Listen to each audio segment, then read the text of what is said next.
Assalomu alaykum, hurmatli abituriyentlar, ularning ota-onalari va o'qituvchilar. Keling, bugun nega aynan bu yil hujjat topshirgan abituriyentlarning soni o'tgan yilgiga qaraganda ancha kamaygan, shu haqida gaplashamiz va bunga ta'sir qilgan omillarni ustida bir fikr yuritib ko'ramiz. Mana bu yerda 2017-yildan to ushbu 2025-yilgacha bo'lgan yillarda har yili nechtadan abituriyent hujjat topshirgan, mana shularni soni yozilgan. Demak, ko'rib turibsizki, ushbu yilga kelib o'tgan yilgiga qaraganda 160 ming atrofida hujjat topshirgan abituriyentlar soni kamaydi. Vaholanki o'tgan yil va bu yilni solishtiradigan bo'lsak, hech qanday bir sirtqi ta'limni yopilganidan tashqari o'zgarish bo'lgani yo'q. Sirtqi ta'lim shunchalik ta'sir qildimi bunga, yo boshqa bir omillarning ham ta'siri bormi? Shu haqida keling gaplashamiz.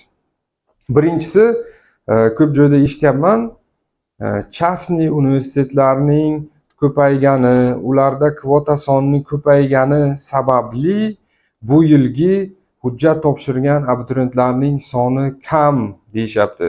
Mana shu fikrni men unchalik ham to'g'ri deb o'ylamayman. Sizni fikringiz boshqacha bo'lsa, marhamat izohlarda qoldiring. Nega meni fikrim boshqacha? Частный universitetning aynan mana shu songa ta'siri juda ham katta emas. Chunki to'g'ri, частный universitetga hujjat topshirayotgan, imtihon topshirayotgan, hattoki qabul qilingan o'quvchilarimiz o'zimizning o'quvchilarimiz orasida ham bor, lekin ularning barchasi davlat universitetlariga albatta hujjat topshirgan. Xo'p, siz aytingchi, siz taniydigan частный universitetga hujjat topshirgan, lekin davlat universitetiga hujjat topshirmagan abituriyent ko'pmi? Yo'q. Bo'lishi mumkin, albatta. Umuman yo'q demayman. Albatta unaqalar ham bor, lekin ularning soni juda ham kam va ularning soni hech qanaqasiga mana bu qiymatning kichiklashganiga ta'sir ko'rsata olmaydi. Demak, meni fikrim, частный universitetga hujjat topshirayotganlar hisobiga bu yilgi davlat universitetiga hujjat topshirganlar soni deyarli ta'siri yo'q. Ularning deyarli ta'siri yo'q. Agar sizning fikringiz boshqacha bo'lsa, izohlarda yozib qoldiring. Ikkinchi omil bu albatta ta'siri bor, lekin unchalik ham katta bo'lmagan ta'sir. Bu A sertifikatga ega bo'lgan insonlarning hujjat topshirmaganligi.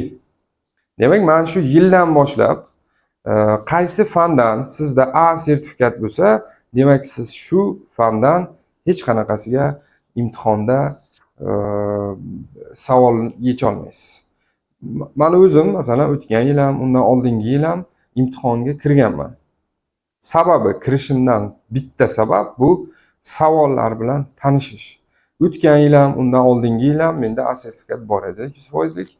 Lekin bemalol kirib kimyodan savollarni yechishim mumkin edi. Bu yildan boshlab bu ishni qila olmayman. Biologiya uchun esa men aslo ichkariga kirmayman, chunki biologiyani tushunmayman.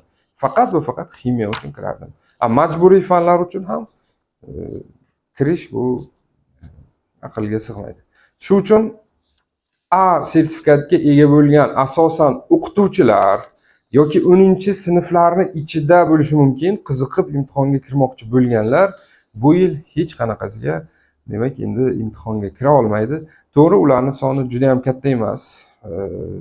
Boring 5 ming bo'lishi mumkindir uzog'i bilan. Balki 10 mingga borib qolardi, lekin mana shu songa o'ylashimcha ozgina shularning ta'siri albatta bor. Uchinchi ta'sir ko'rsatuvchi omil bu 10-sinf o'quvchilarini yo 9-sinf o'quvchilarini imtihonga kirmayotganligi. Aslida imtihonda qabul boshlangandan keyin ba'zi bir 10-sinf o'quvchilari registratsiyadan o'ta olmadi, ba'zilari o'ta oldi. Bu o'sha oxirgi kungacha mavhum bo'lib qoldi.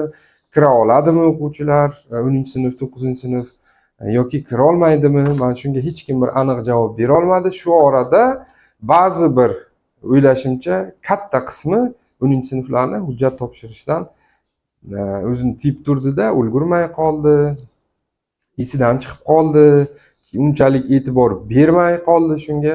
Shuni hisobiga aynan 9-10 sinflarning hisobiga bir necha mingta ta'siri bor. Balki bu ham 5 ming, 10 ming orasida bo'lishi mumkin. Albatta buni ham ta'siri bor. Частный universitetdan ko'ra mana shuni ta'siri ko'proq deb o'ylayman. Yana bir ta'sir qiluvchi omil, mana o'zimning fikrimcha, mana bu yil hujjat topshirgan abituriyentlarning jinsiga qaraydigan bo'lsak, o'g'il bolalar bilan qiz bolalarning orasidagi farq juda katta. Men buni o'zim ham mana dars berib necha yildan beri sezyapman. Yildan yilga menda o'qiydigan qizlarning soni yigitlarning soniga nisbatan ko'payib boryapti. Hattoki bitta guruhimda umuman yigit bola yo'q. Butun bir guruhga qizlardan tashkil topgan. Buni sababi nima? Mana o'ylaylik 5-6 yil oldinni o'shanda qiz bolalar va yigit bolalar orasida balans bor edi. Teng, hattoki yigitlar ko'p bo'lishi mumkin edi, lekin yildan yilga mana shu yigitlarning foizi kamayib boryapti. Bunga sabab yigitlar ko'proq o'sha IT sohasiga yoki boshqa sohalarga e'tibor qarayotganidan darak beradi menimcha. Shu aynan yigit bolalarni meditsinaga qiziqishi qiz bolalarga nisbatan pasayotganligi va ularning boshqa yo'nalishlarni tanlayotganligi men o'ylashimcha shu qabulga ham ta'siri bor. Ular endi ko'proq o'sha xorijiy universitetlarga IT sohasida yoki частный universitetlarga e'tibor qarayotgan bo'lishi mumkin. Endi bu nima deydi, bu mening shaxsiy fikrim. Buni ta'siri ham o'sha aytaylik 5-10 ming, 20 ming orasida bo'lishi mumkin, lekin 160 mingtaga u ta'sir qila olmaydi. Va mening fikrimcha eng asosiy ta'sir qiluvchi omil bu sirtqi yo'nalishning yopilganligi deb bemalol aytsam bo'ladi. To'g'ri, oxirgi yillarda mana ancha o'zi kamayib qoluvdi. Lekin shu sirtqini yopilganligi ham ancha ta'sir qildi. Menimcha o'sha 160 mingtani kamida 100 mingtasi shu sirtqi ta'lim hisobiga kamaydi degan fikrga keldim o'sha analizlar natijasida. Endi mana bu sonlarga e'tibor qarataylik. Nega bu sonlar ba'zi yillarda keskin masalan o'zgardi va ba'zi yillarda keskin kamaydi? Shuni bir sababini o'ylab ko'ramiz. Mana 2017-18 yillar yoki 16-yillarni ko'rsangiz, uzog'i 700 mingtagacha abituriyent hujjat topshirardi.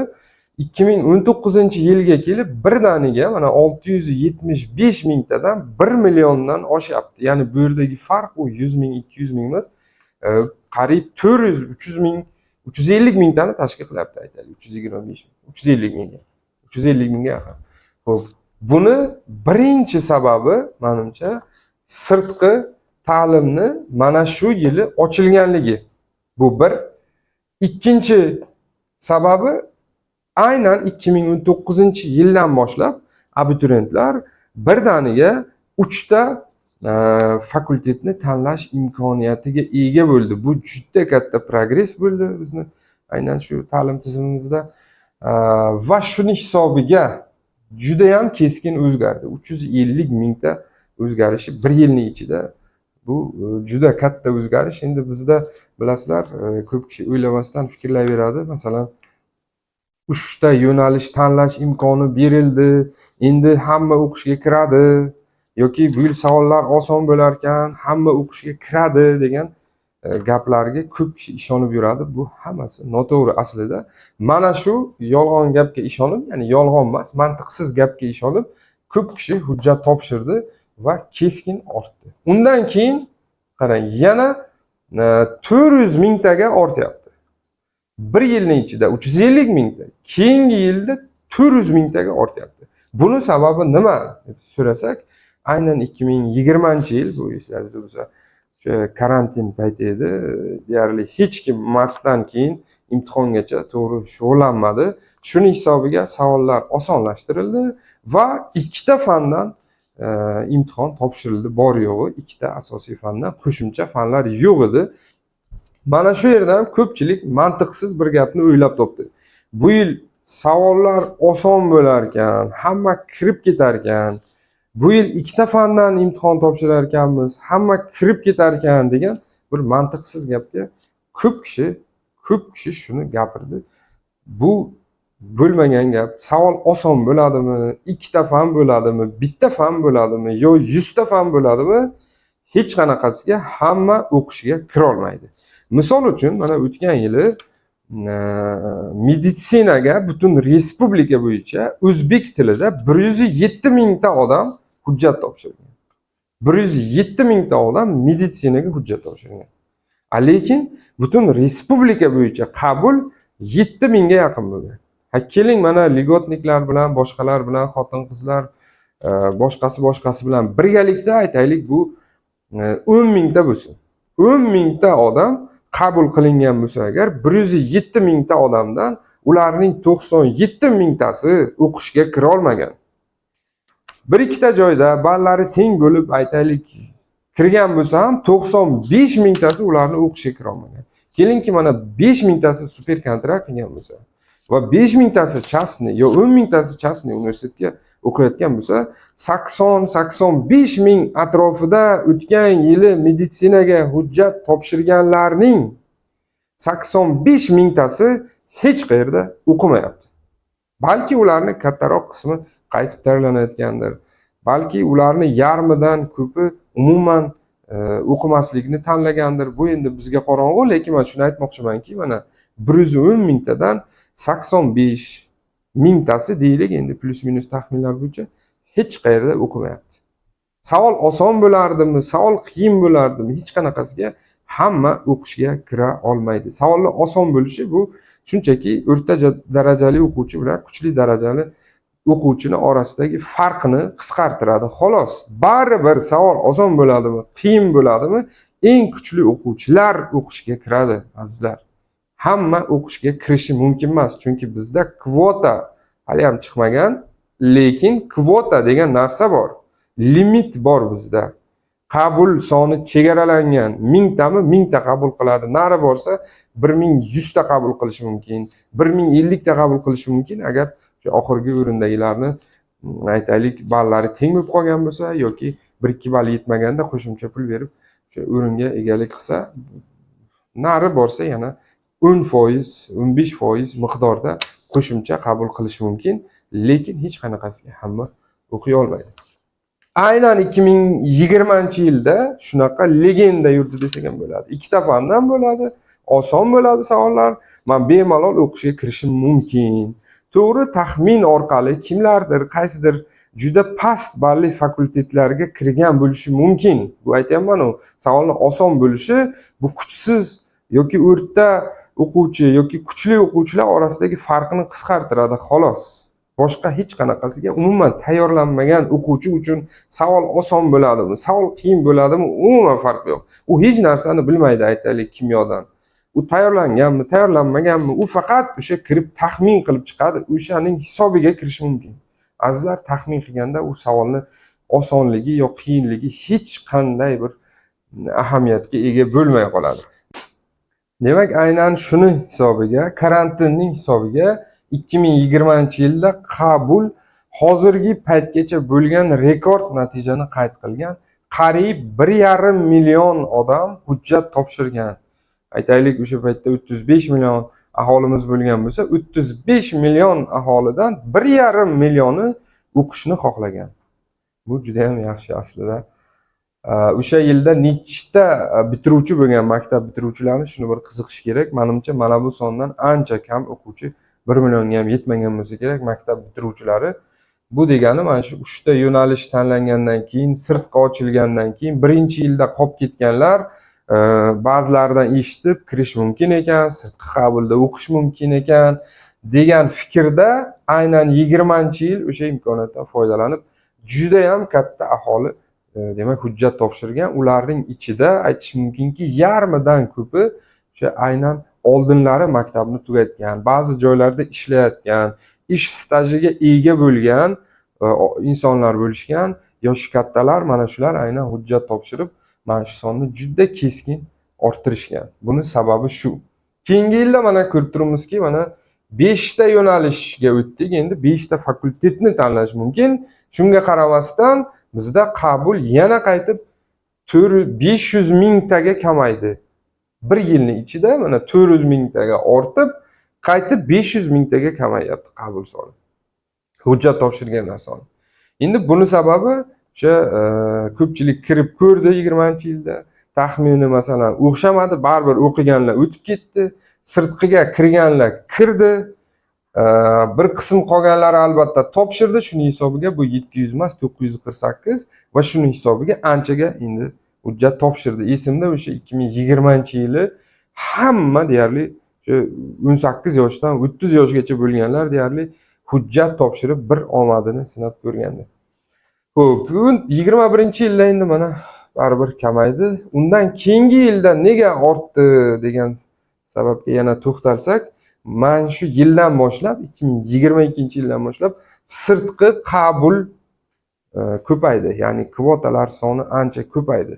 Bunga ham yana ta'sir qilgan omil bu albatta sirtqi qabul bo'ldi.